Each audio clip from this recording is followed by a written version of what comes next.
Magic അവനിലേക്ക് സ്വാഗതം. സാധാരണയായിട്ട് നമ്മൾ വ്യത്യസ്തമായ പല പല വിഭവങ്ങളും എന്താ പറയുക ഉണ്ടാക്കി നോക്കാനായിട്ട് ശ്രമിക്കാറുണ്ട്. ഈ പല പല വിഭവങ്ങൾ എന്ന് പറയുമ്പോൾ ആ വ്യത്യസ്തത എന്തിനാണ്? നമുക്ക് രുചിയുടെ കാര്യത്തിൽ, പിന്നെ അതിൻ്റെ മേക്കിങ്ങിൻ്റെ കാര്യത്തിൽ, അതെങ്ങനെയാണ് തയ്യാറാക്കുന്നത്. ഒരു പക്ഷേ ചേരുവകളെല്ലാം ഒരുപോലെ ആയിരിക്കും, എങ്കിലും അത് അതിൻ്റെ ഏറ്റക്കുറച്ചിൽ, ഏതിനോട് ചേരുന്നു, എത്ര ചേർക്കുന്നു, അതനുസരിച്ചിട്ടാണ് ആ രുചിഭേദങ്ങൾ ഉണ്ടാകുന്നത്. എങ്കിലും നമ്മൾക്ക് നാടൻ വിഭവങ്ങൾ ഇഷ്ടമാണ്. അപ്പോൾ നാടൻ നമ്മൾ ട്രൈ ഔട്ട് ചെയ്യാറുണ്ട്. അതുപോലെ തന്നെ പരിഷ്കൃതമായ മറ്റു വിഭവങ്ങൾ, പുഡിങ്സ്, ഐസ്ക്രീംസ്, അങ്ങനെ മാറി സ്വീറ്റ്സ് ഒക്കെ നമ്മൾ പരീക്ഷിക്കാറുണ്ട്. എങ്കിലും നമ്മളെപ്പോഴും വളരെ ഫെസ്റ്റിവൽ ആയിട്ടുള്ള സമയങ്ങളിൽ അല്ലെങ്കിൽ ഒരു വിശേഷ അവസരത്തിൽ എന്നൊക്കെ പറഞ്ഞ് നമ്മൾ ഉണ്ടാക്കുന്നത് എപ്പോഴും മിക്കവാറും ബിരിയാണികളായിരിക്കും. സാധാരണയായിട്ട് പലതരം ബിരിയാണി, അങ്ങനത്തെ കാര്യങ്ങൾ. അപ്പോൾ ബിരിയാണിയുടെ കാറ്റഗറിയിൽ തന്നെ ഏകദേശപ്പെട്ട എല്ലാ കാര്യങ്ങളും നമ്മൾ ബിരിയാണിയാക്കി മാറ്റിക്കഴിഞ്ഞു. അതേസമയം ഒരു പക്ഷേ വലിയ വിശേഷ അവസരങ്ങളല്ലെങ്കിൽ നമുക്ക് ബിരിയാണി ഉണ്ടാക്കണമെന്ന് തോന്നിയാലും ഉണ്ടാക്കാം അല്ലേ? എങ്കിലും വിലയുടെ കാര്യം ആലോചിക്കുമ്പോൾ, ചിലവിൻ്റെ കാര്യം ആലോചിക്കുമ്പോൾ, അപ്പോൾ ചിക്കൻ ബിരിയാണി ആണെങ്കിലും ഫിഷ് ബിരിയാണി ആണെങ്കിലും എന്തിനാണെങ്കിലും പൈസ കുറച്ചാകും. അപ്പോൾ അത്രയും ബഡ്ജറ്റൊന്നും ഇല്ല. അതേസമയം നമ്മൾക്കൊരു ബിരിയാണി കഴിക്കണമെന്ന് തോന്നുന്നു, എന്താ ചെയ്യുക? അപ്പോൾ ഏറ്റവും ചിലവ് കുറഞ്ഞ biryani vegetable biryani of course ആകാം. വെജിറ്റബിൾ ബിരിയാണിക്ക് വലിയ ചിലവൊന്നും ഇല്ലല്ലോ. എങ്കിലും നമുക്കൊരു നോൺ വെജിറ്റേറിയൻ ബിരിയാണി കഴിക്കണമെന്ന് തോന്നുന്നു. അത് നോൺ വെജ് എന്ന് പൂർണ്ണമായും പറയാൻ പറ്റില്ല, പക്ഷേ മുട്ട കൊണ്ടുള്ളൊരു ബിരിയാണി ആയാലും.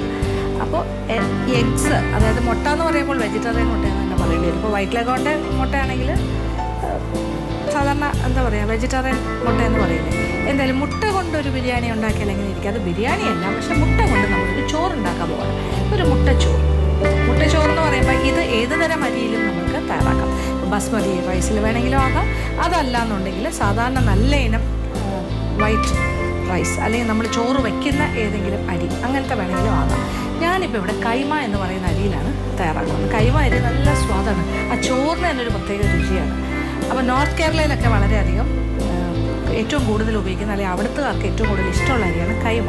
ബിരിയാണിക്കൊക്കെ ധാരാളമായിട്ട് ഉപയോഗിക്കും. അപ്പോൾ നമ്മളിന്ന് ആ ചെറിയ അരി, കൈമ അരി കൊണ്ട് ഒരു മുട്ടച്ചോറ് തയ്യാറാക്കാൻ പോകുന്നത്. അപ്പോൾ കുറച്ച് ചിലവ് കുറഞ്ഞ രീതിയിലാണ് നമ്മൾ ഈ മുട്ടച്ചോറ് തയ്യാറാക്കുന്നത്. ഒരു 6 മുട്ട കൊണ്ടൊരു മുട്ടച്ചോറ്. ഇത് എങ്ങനെയാണ് തയ്യാറാക്കുന്നത് നോക്കാം. ഇതിനുവേണ്ടി ചെയ്യുന്നത് എന്തൊക്കെയാണെന്ന് നോക്കാം. കൈമ അരി 2 കപ്പ് കഴുകി വൃത്തിയാക്കി എടുത്തത്, മുട്ട 6 എണ്ണം, കുരുമുളക് പൊടി 1/2 ടീസ്പൂൺ, ഉപ്പ് ആവശ്യത്തിന്. ഇനി മറ്റു ചേരുവകൾ: നെയ്യ് 2 ടേബിൾ സ്പൂൺ, എണ്ണ 2 ടേബിൾ സ്പൂൺ, സവാള 2 ഇടത്തരം ചെറുതായി അരിഞ്ഞത്, പട്ട 2 കഷ്ണം, ഗ്രാമ്പു 6 എണ്ണം, ഏലക്ക 6 എണ്ണം, രമ്പയില 1 എണ്ണം ചെറിയ കഷ്ണങ്ങളായി മുറിച്ചത്, ടൊമാറ്റോ 2 എണ്ണം പ്യൂറി ചെയ്ത് എടുത്തത്. ഇനി മസാലയ്ക്ക് വേണ്ട ചേരുവകൾ: ചെറിയ ഉള്ളി 6 എണ്ണം, വെളുത്തുള്ളി 8 വലിയ അല്ലി, ഇഞ്ചി 1 വലിയ കഷ്ണം, പച്ചമുളക് 2 വലുത്, മുഴുവൻ കുരുമുളക് 1/2 ടീസ്പൂൺ, പെരിഞ്ചീരകം 1 ടീസ്പൂൺ, മുളക് പൊടി 1 ടീസ്പൂൺ, മഞ്ഞൾപ്പൊടി 1/2 ടീസ്പൂൺ, മല്ലിയില അരിഞ്ഞത് 1/2 കപ്പ്, ഉപ്പ് ആവശ്യത്തിന്, തിളച്ചുകൊണ്ടിരിക്കുന്ന വെള്ളം 3/2 കപ്പ്. അപ്പോൾ നമ്മൾക്കിനി നമ്മളുടെ മുട്ടച്ചോറ് തയ്യാറാക്കാം. അപ്പോൾ മുട്ടച്ചോറ് തയ്യാറാക്കാനായിട്ട് കുറച്ച് കാര്യങ്ങളൊക്കെ ഇവിടെ ആദ്യമേ തന്നെ നമ്മളൊരു മസാല പോലെ, ഒരു പേസ്റ്റ്, ഒരു മഷി പോലെ ഒന്ന് അരച്ചെടുക്കണം. മസാല പേസ്റ്റ് എന്ന് തന്നെ പറയാം. അപ്പോൾ എരിവൊക്കെ ഓരോരുത്തരുടെ ഇഷ്ടത്തിനനുസരിച്ചിട്ടാണ്. ഇതെല്ലാം കൂടി ചേർത്തിട്ട് ആണ് നമ്മളൊരു പേസ്റ്റ് രൂപത്തിൽ അരയ്ക്കേണ്ടത്. അപ്പോൾ എല്ലാ കാര്യങ്ങളും കൂടി ഒന്നിച്ചാക്കാം.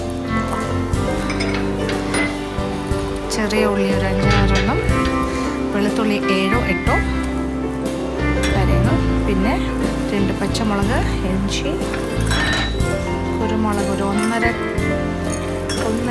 ടീസ്പൂൺ, പെരിഞ്ചീരകം വലിയ ജീരകം അത് 1 ടീസ്പൂൺ, മുളക് പൊടി 1 ടീസ്പൂൺ, ഒരു ലെവൽ ടീസ്പൂൺ ആകാം, മഞ്ഞൾപ്പൊടി 1/2 മുതൽ 1/4 വരെ ആകാം. ഇത്രയും കാര്യങ്ങൾ ഒന്നിച്ചാക്കി ഒരല്പം വെള്ളം ചേർത്തിട്ട് അരച്ച്, മിക്സി ആണെങ്കിൽ മിക്സിയിൽ കുറച്ച് വെള്ളം കൂടി ഒഴിച്ചിട്ട് അത് കഴുകി എടുക്കുക, അല്ലെങ്കിൽ അരകല്ലാണെങ്കിൽ അരകല്ല് കഴുകിയ വെള്ളം. എന്തായാലും മസാല പേസ്റ്റ് ആദ്യമേ റെഡിയാക്കി വയ്ക്കാം. അങ്ങനെ നമ്മൾ അരച്ചെടുത്ത് മസാല പേസ്റ്റ് ഇവിടെ റെഡിയാണ്. കുറച്ച് ഒരുപാട് മഷി പോലെ വേണമെന്നില്ല, കുറച്ച് തരികളാകാം, ഒരു കുഴഞ്ഞ ഒരു കുഴമ്പ് പോലെ ആക്കിയെടുക്കുക. ഇതിൽ ഇനി നമ്മൾ ചെയ്യേണ്ടത് ചുവട് കട്ടിയുള്ളൊരു പാത്രം അടുപ്പിൽ വെച്ച് ചൂടാക്കും. അതിലേക്ക് ഒരു 2 ടേബിൾ സ്പൂൺ നെയ്യ്, 2 വലിയ സ്പൂൺ നെയ്യും, അതിനോടൊപ്പം 2 ടേബിൾ സ്പൂൺ എണ്ണ, റിഫൈൻഡ് ഓയിൽ, ഏതെങ്കിലും തരം റിഫൈൻഡ് ഓയിൽ, അതും ഒരു 2 ടേബിൾ സ്പൂൺ.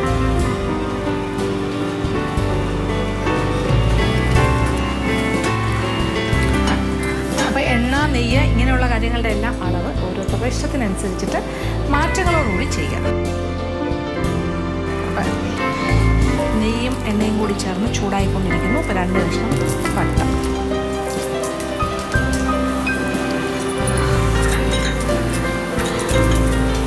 അതിനോടൊപ്പം ഏലക്ക, ഒരു 6-7 ഏലക്കയും, ഗ്രാമ്പു അതുപോലെ 5-6 ഗ്രാം. അതൊക്കെ അളവ് ഒരു കണക്കാണെന്നേ ഉള്ളൂ. 6, 7, 5 എന്നൊക്കെ പറയുന്നേ ഉള്ളൂ. അതൊക്കെ നമ്മളുടെ ഇഷ്ടത്തിനനുസരിച്ചിട്ട് ചേർക്കാം. ഇത് ചെറുതായി മൂത്ത് ഒരു മണം വന്ന് തുടങ്ങുമ്പോൾ ഇനി ഇതിലേക്ക് രമ്പയില. അപ്പോൾ ഇത് വേറൊരു മണം വരും, നല്ലൊരു മണം. രമ്പയില എന്ന് പറയുന്നത് ഒരു വ്യത്യസ്തമായൊരു ഫ്ലേവറാണ്. അപ്പോൾ രമ്പയുടെ ഒരു മണവും കൂടി വരുന്നുണ്ട് ഈ മസാലയുടെ കൂടെ കിടന്നിങ്ങനെ മൂക്കുമ്പോൾ. ഇനി ഇതിലേക്ക് നല്ലൊരു ബിരിയാണി മണം ഇപ്പോഴേ വന്നോടെ. ഇത് ശരിക്കും ബിരിയാണിയല്ല, നമ്മളൊരു ചോറാണ് ഉണ്ടാക്കുന്നത്, മുട്ടച്ചോറ്. പക്ഷേ മസാലയൊക്കെ ഉള്ളൊരു എഗ് മസാല റൈസ് എന്നൊക്കെ വേണമെങ്കിൽ പറയാം. മുട്ട മസാല ചോറെന്ന് വേണമെങ്കിൽ പറയാം. വെറും മുട്ടച്ചോറെന്ന് പറയണ്ട, മുട്ട മസാല ചോറെന്ന് തന്നെ പറയാം. അതിലേക്ക് നല്ല മണമായി കഴിഞ്ഞു. അരിഞ്ഞു വച്ചിരിക്കുന്ന സവാള 2 ഇടത്തരം ചെറിയ കഷ്ണങ്ങളായി. ഇപ്പോൾ സവാളയുടെ നിറം ഒന്ന് ചെറുതായി മാറുന്നത് വരെ ഇങ്ങനെ വഴറ്റണം. ഇപ്പോൾ നമ്മളുടെ സവാളയുടെയൊക്കെ നിറമൊക്കെ ഒന്ന് മാറി ഇളം ബ്രൗൺ കളറാകാൻ തുടങ്ങുന്നു. എല്ലാ മസാല, അതായത് പട്ട, ഗ്രാമ്പൂ, ഏലക്ക, രമ്പയില ഇതെല്ലാം കൂടി കിടന്നിട്ട് മൂക്കുമ്പോൾ എന്താ മണം, നല്ലൊരു മണം. ഇനി ഇതിലേക്ക് നമ്മൾ അരച്ച് വെച്ചിരിക്കുന്ന മസാല പേസ്റ്റ്. അപ്പോൾ ഇത് ശരിക്കും നമ്മളൊരു മുട്ട മസാല ചോറാണ് ഇപ്പോൾ ചെയ്തുകൊണ്ടിരിക്കുന്നത്. ഞാൻ ചെറുതായിട്ട് പേര് മാറ്റിയിട്ടുണ്ട്. മുട്ടച്ചോറ് മാറ്റി മുട്ട മസാല ചോറാക്കി. എനിക്ക് തോന്നുന്നു അതാണ് കുറച്ചുകൂടി ചേരുന്നത് നമ്മളുടെ വിഭവത്തിന് ആ പേര്. അപ്പോൾ ഈ മസാലയുടെ ഒരു പച്ചച്ചോ മാറുന്ന വരെ ഒന്ന് വഴറ്റുക. അപ്പോൾ ഇതിലെ വെള്ളമൊക്കെ വറ്റി നല്ല മൂത്തൊരു മണം വരും. അത് കഴിഞ്ഞാൽ അതിലേക്ക് ടൊമാറ്റോ 2 അരച്ച് വെച്ചിട്ടുണ്ട്, അതും കൂടി ചേർക്കണം. ഈ സമയം ഇപ്പുറത്തെ അടുപ്പിൽ ഞാൻ വെള്ളം തിളപ്പിക്കാനായിട്ട് വെച്ചിരിക്കുകയാണ്. അപ്പോൾ നമുക്ക് 3.5 കപ്പ് തിളച്ചുകൊണ്ടിരിക്കുന്ന വെള്ളമാണ് ആവശ്യം. അപ്പോൾ ആ സമയം കൊണ്ട് വെള്ളവും തിളയ്ക്കും. ബോയിലിംഗ് വാട്ടറാണ്, ചൂടുവെള്ളമല്ല, നല്ല തിളച്ചുകൊണ്ടിരിക്കുന്ന വെള്ളം. അപ്പോൾ ഇതിലിപ്പോൾ ഈ മസാല പേസ്റ്റിൽ ഇഞ്ചിയുണ്ട്, വെളുത്തുള്ളിയുണ്ട്, ചെറിയ ഉള്ളിയുണ്ട്, പച്ചമുളകുണ്ട്, മുളക് പൊടി, മഞ്ഞൾപ്പൊടി, കുരുമുളക്, പെരിഞ്ചീരകം, ഇത്രയും കാര്യങ്ങളാണ് നമ്മൾ അരച്ച് ചേർത്തിരിക്കുന്നത്.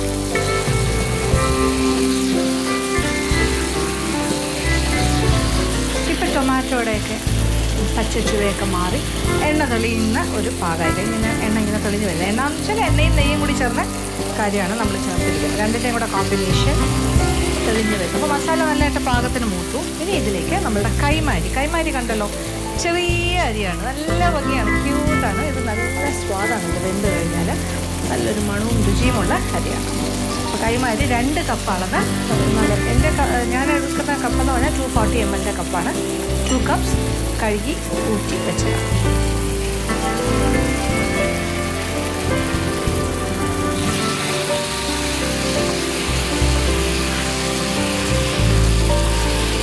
അപ്പോൾ അരിയും കൂടി ചേർത്തിട്ടുള്ള ഒരു 2 മിനിറ്റ് ഇങ്ങനെ വഴറ്റും.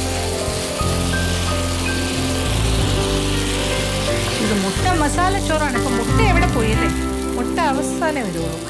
തൽക്കാലം നമ്മൾ മസാല ചോറാണ് തയ്യാറാക്കിക്കൊണ്ടിരിക്കുന്നത്. മുട്ട മസാല ചോറാകുന്നത് ലാസ്റ്റ് സ്റ്റേജിലാണ്. ഇങ്ങനെ മസാലയുടെ കൂടെ അരി ഇട്ടിട്ട് ഇങ്ങനെ 2 മിനിറ്റ് സമയം ഇങ്ങനെ വഴറ്റും. അപ്പോൾ നന്നായിട്ട് അരിയിലേക്കൊക്കെ മസാലയൊക്കെ ഇങ്ങനെ പിടിക്കുകയാണ്. അപ്പോൾ ഡ്രൈ ആയി, ഓൾമോസ്റ്റ് ഏകദേശം നല്ല ഡ്രൈ ആയി വരും. 2 മിനിറ്റ് സമയം ഇങ്ങനെ വഴറ്റും. വെള്ളം ഇപ്പുറത്തെ അടുപ്പിൽ തിളച്ചുകൊണ്ടിരിക്കുവാണ്, തിളച്ച് തുടങ്ങുന്നു. അതിൽ നിന്നും നമ്മൾ 3.5 കപ്പ് വെള്ളം അളന്ന് ഒഴിക്കണം. അപ്പോൾ ഇനി നമുക്കൊരു കാര്യമുണ്ട്, നമ്മൾ പാത്രം ഒന്ന് മാറ്റാൻ പോവാണ്. പാകത്തിന് മൂത്ത് കഴിഞ്ഞു. ഏകദേശം ഒരു 2 മിനിറ്റ് സമയമായി. കൈമാരി ചേർത്തിട്ട് മസാലയുടെ കൂടെയിട്ട് വഴറ്റുന്നു. ഇനി നമ്മൾ പാത്രം മാറ്റി ഇതിലേക്ക് ഈ അരിയും മസാലയും കൂടി ചേർന്ന് മിശ്രിതം.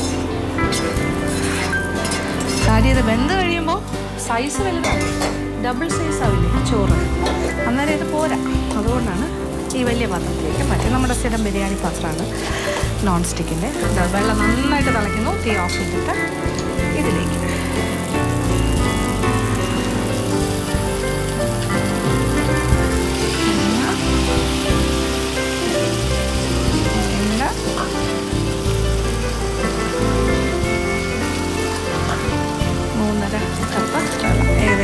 ഏതാണ്ട് അളന്ന് വെച്ചിരുന്നതാണ്. അളന്ന് തന്നെയാണ് തിളപ്പിച്ചത്. എങ്കിലും ഒന്നുകൂടി ഒന്ന് അളന്നൊന്ന് വന്നു.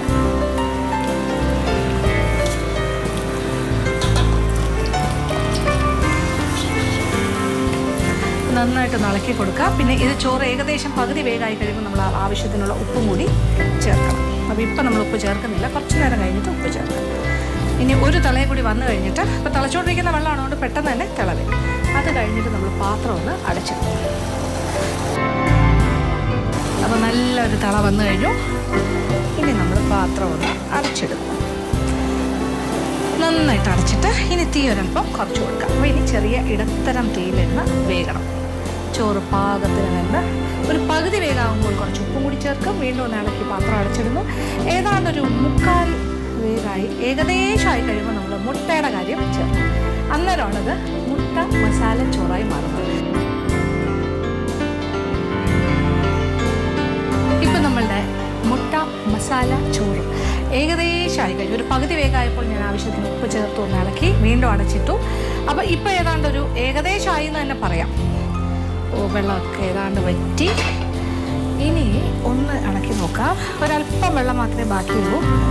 കുറച്ച് ഏതാണ്ട് ആയി കഴിഞ്ഞു. ഈ ഒരു സ്റ്റേജിൽ നമ്മൾ എന്താ ചെയ്യേണ്ടതെന്ന് വെച്ചാൽ, ഈ സ്റ്റേജിലാണ് നമ്മൾ മുട്ട ചേർത്ത് കൊടുക്കുന്നത്. അപ്പോൾ ഇപ്പം മസാല ചോറ് മാത്രമാണിത്. ഇനി മുട്ട മസാല ചോറാക്കാൻ പോകണം. അപ്പോൾ 6 മുട്ട എടുത്ത് വെച്ചിട്ടുണ്ട്. അത് നമ്മൾ മറ്റൊരു പാത്രത്തിലേക്ക് പൊട്ടിച്ച് ഒഴിക്കണം.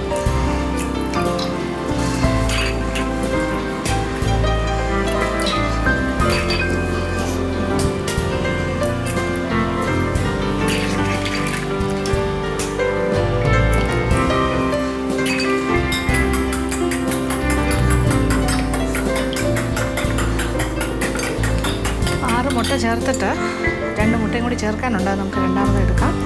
അതിൽ ആവശ്യത്തിനുള്ള ഉപ്പും കുറച്ച് കുരുമുളക് പൊടിയും കൂടി ചേർക്കണം. ഒരല്പം 1/2 ടീസ്പൂൺ. ഈ മുട്ടയ്ക്ക് ആവശ്യമുള്ള കുരുമുളക്.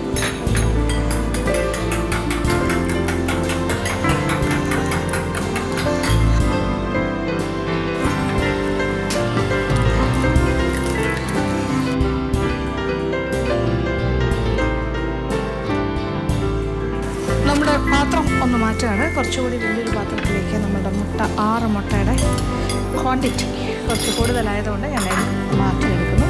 അപ്പോൾ 6ാമത്തെ മുട്ടയും കൂടി ചേർക്കാം.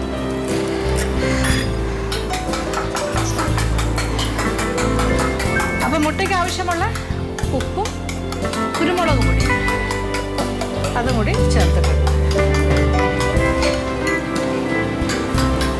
നന്നായിട്ടൊന്ന് ഉടയ്ക്കുക. ഇനി നമ്മളുടെ മുട്ട മസാല ചോറാക്കാൻ പോകണം. മസാല ചോറ് റെഡിയാണ്. ഇനി ഇതിലേക്ക് ഈ മുട്ട ഇങ്ങനെ ഒഴിച്ചു കൊടുക്കും.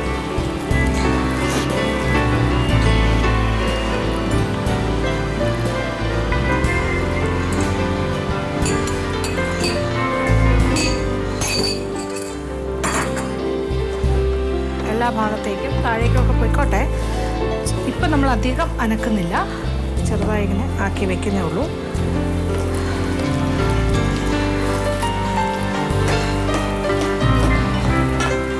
മുട്ട എല്ലാ ഭാഗത്തേക്കും ഇങ്ങനെ താഴേക്ക് പോകാനായിട്ട് ഇങ്ങനെ ഒരു സ്പേസ് കൊടുക്കുന്നു. എന്നിട്ട് വീണ്ടും പാത്രം അടച്ചിടുന്നു.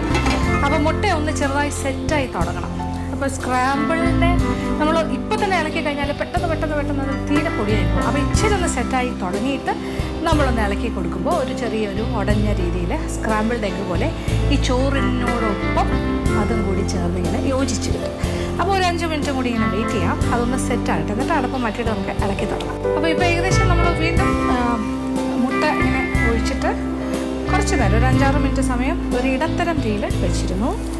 അപ്പോൾ ഇപ്പോൾ കുറച്ചുകൂടി എല്ലാം വറ്റി ഏതാണ്ടെല്ലാം പിടിച്ചു കഴിഞ്ഞു. മുട്ടയുടെ പീസസ് എല്ലാം ആ ചോറിൻ്റെ ഇടയിലേക്ക്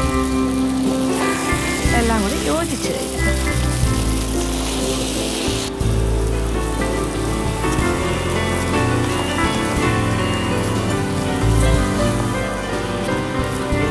ശരിക്കായി കഴിഞ്ഞു. ഇനി വേറെ ഒന്നും ചെയ്യാനില്ല. ഇനി നമ്മൾ ഇച്ചിരി മല്ലിയിലയും കൂടി ചേർക്കാൻ പോകണം. ഉപ്പൊക്കെ പാകത്തിനൊന്നും നോക്കാം, ഇല്ലെങ്കിൽ ഇനി വേണമെങ്കിലും ചേർക്കാം. ധാരാളം മല്ലിയില.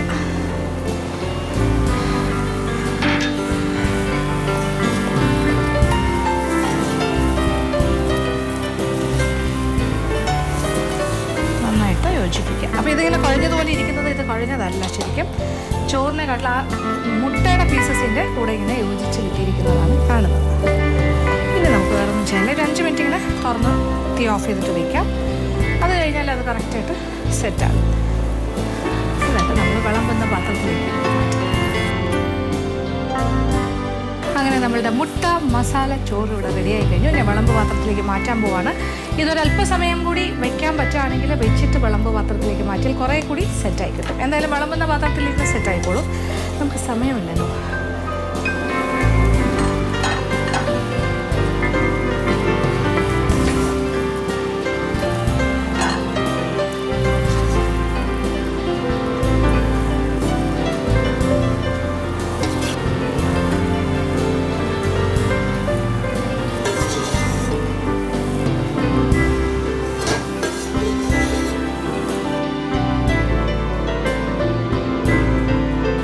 മുട്ട മസാല ചോറ് ഇവിടെ വിളമ്പ് പാത്രത്തിലേക്ക് മാറ്റി.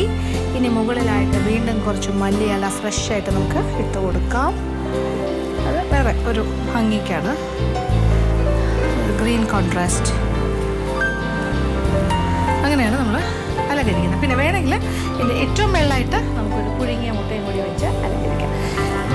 ഇതിപ്പോൾ നമ്മൾ ചെറിയ അരി വെച്ചിട്ടാണ് ചെയ്തിരിക്കുന്നത്, കൈമ. അതുകൊണ്ട് തന്നെ ചെറിയ ചോറായിരിക്കും, വലിയ ലോങ് ബസ്മതി റൈസ് അല്ല. പിന്നെ ഇതിലിങ്ങനെ കുഴഞ്ഞ പോലെ തോന്നുന്ന ഭാഗങ്ങളെല്ലാം നമ്മളുടെ മുട്ട ഇങ്ങനെ പിടിച്ചിരിക്കുന്ന ഭാഗമാണ്. ചെറിയ ചെറിയ സ്ക്രാമ്പിൾ പോലെ ഇങ്ങനെ പിടിച്ചിട്ടുണ്ട്. അല്ലാണ്ട് ഇത് കുഴഞ്ഞ് അങ്ങനെയല്ല ഇരിക്കുന്നത്. പക്ഷേ ഇതൊന്ന് ഇരുന്ന് കഴിയുമ്പോൾ അത് കുറച്ചുകൂടി സെറ്റാകും. അപ്പോൾ നമുക്ക് വിളമ്പാൻ കുറച്ചുകൂടി എളുപ്പമായിരിക്കും. എന്തായാലും ഇതിന് പ്രത്യേകിച്ച് സൈഡ് ഡിഷിൻ്റെ ആവശ്യമില്ല. ഒരു റൈത്ത, തൈരും ടൊമാറ്റോ, സവാള, സലാഡ്, വെള്ളരിക്ക, ഉപ്പ്, പച്ചമുളകെല്ലാം കൂടി അരിഞ്ഞ് നല്ല കട്ട തൈരിൽ മിക്സ് ചെയ്തെടുത്താൽ നല്ലൊരു കോമ്പിനേഷനാണ്. പപ്പടം വേണമെങ്കിലാകാം, അച്ചാർ വേണമെങ്കിലാടാം. ഇത് ഇച്ചിരി ശരിക്കും പറഞ്ഞാൽ ഇച്ചിരി സ്പൈസിയാണ്, നല്ല എരിവൊക്കെ ഉണ്ട്. പിന്നെ വെളുത്തുള്ളി ഇഞ്ചിയെല്ലാം ഞാൻ ഇച്ചിരി ഏറെ ഇട്ടിരിക്കുകയാണ്, കുറച്ച് കയറ്റി ഇട്ടിരിക്കുകയാണ്. അത്രയൊന്നും വേണം നിർബന്ധമില്ല. ഒരു 5 അല്ലി വെളുത്തുള്ളി ആയാലും മതി, ഇഞ്ചി ചെറിയൊരു പീസായാലും മതി. കുറച്ചുകൂടി കുറയ്ക്കാൻ വേണമെങ്കിൽ. അപ്പോൾ ഗാർലിക്കിൻ്റെയും ജിഞ്ചറിൻ്റെയും അല്ല വെളുത്തുള്ളി ഇഞ്ചിയുടെയൊക്കെ സ്വാദ് കൂടുതൽ ഇഷ്ടമുള്ളവർ ഈ അളവിൽ ഉണ്ടാക്കുക, അല്ലെങ്കിൽ ഇച്ചിരി മാറ്റത്തോടുകൂടി. പിന്നെ എരിവും ഓരോരുത്തരുടെ ഇഷ്ടം അനുസരിച്ചിട്ട് കൂട്ടിയും കുറച്ചുമൊക്കെ ഉപയോഗിക്കാം. എന്തായാലും ഇതൊരു സ്റ്റാൻഡേർഡായിട്ടൊരു നല്ല എരിവുള്ളൊരു ഐറ്റം ആയിരിക്കും. അത്യാവശ്യം സ്പൈസി ആയിട്ടുള്ള നല്ലൊരു വിഭവമായിരിക്കും. അങ്ങനെ മല്ലിയില കൊണ്ടുള്ളൊരു അലങ്കാരം കഴിഞ്ഞു. പിന്നെ നമുക്കിതൊരു സിംബോളിക്കായിട്ട് ഇതൊരു മുട്ട മസാല ചോറല്ലേ, അപ്പോൾ ഒരു പുഴുങ്ങിയ മുട്ട ഏറ്റവും മുകളിലായിട്ട് ഇങ്ങനെ വയ്ക്കാം. അത് മറ്റൊരു അലങ്കാരമായിക്കോട്ടെ. രസമല്ലേ? മുട്ടയാണെന്ന് മനസ്സിലാവും. സാധാരണ ചിക്കൻ ബിരിയാണിയുടെ വെള്ളം മുട്ട വെക്കാറുണ്ട് ഇതുപോലെ പുഴുങ്ങിയത്. എങ്കിൽ ഇത് നമ്മളുടെ പ്യുവർ മുട്ട ചോറ് തന്നെയാണ്, മുട്ട മസാല ചോറ്.